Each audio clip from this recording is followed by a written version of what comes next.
थोड़ा सा समय हमको और दे दीजिए प्रभु। अभी भी ये फैसला हुआ नहीं है पूरी तरीके से। पार्टी ने अपनी बातों को रखा। पार्लियामेंट्री बोर्ड में विधिवत तरीके से इन तमाम विषयों के ऊपर चर्चा नहीं हो जाएगी। पहली बात तो हम चुनाव लड़ेंगे कि नहीं लड़ेंगे, इसी को एक फाइनल। सामान्य सीट से हम चुनाव लड़ें, ये भी प्रस्ताव पार्टी की तरफ से आया है, जिसको मैं स्वागत करता हूं।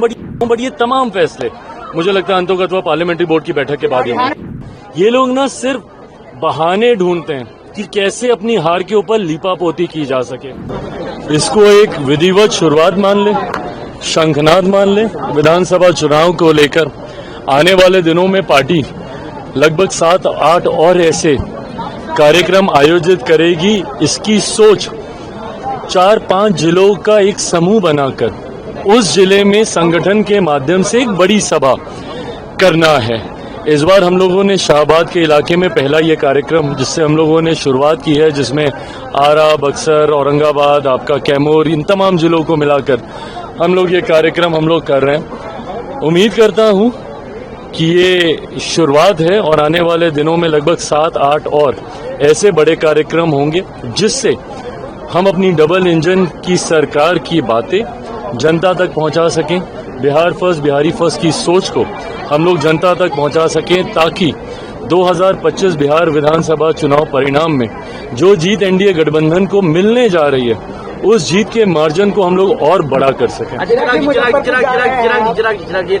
आपने ये भी कहा जो क्या कहते हैं समान सीटों से आपके पार्टी तरफ से कहा गया आप लड़ेंगे, तो जो क्षेत्र कौन सा होगा? मिथिला होगा, मगध होगा, भोजपुर होगा? थोड़ा सा समय हमको और दे दीजिए प्रभु।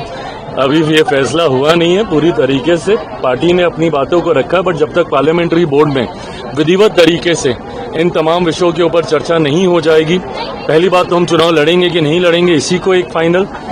सामान्य सीट से हम चुनाव लड़ें, ये भी प्रस्ताव पार्टी की तरफ से आया है, जिसको मैं स्वागत करता हूं। बट ये तमाम फैसले मुझे लगता है अंतोगत्वा पार्लियामेंट्री बोर्ड की बैठक के बाद ही होंगे। राहुल जी ने बहाना तैयार कर लिया बिहार चुनाव हारने का।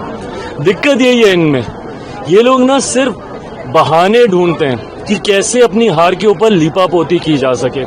कभी आत्ममंथन चिंतन नहीं करेंगे। इनको अपनी पार्टी में जयचंद दिखते हैं पर उस पर कार्रवाई नहीं करेंगे। इनको सिस्टम में दोष दिखता है बट जब खुद सत्ता में होते हैं तब कार्रवाई नहीं करते।